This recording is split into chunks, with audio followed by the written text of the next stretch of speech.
How to join a class on Duolingo. Are you exploring your ways to get the most out of your language learning journey on Duolingo?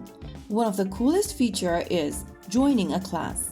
It is perfect for learning with others, tracking progress, and even making it a little competitive in a fun way. So here's how it is done.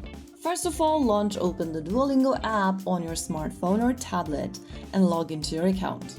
Once you're inside, go to the bottom and tap the three buttons and click Profile.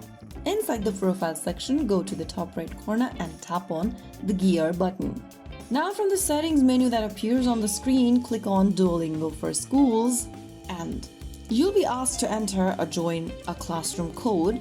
Simply go ahead and find the code that has been shared by your teacher. This lets your teacher see your progress, send assignments, and control your account on Duolingo. Enter the class code in the correct order in the text boxes. After typing down the code, click on Submit, and if the code is correct, you'll be able to join the class. Once you're inside, you can see your classmates' progress, participate in challenges, track your weekly goals, and so much more.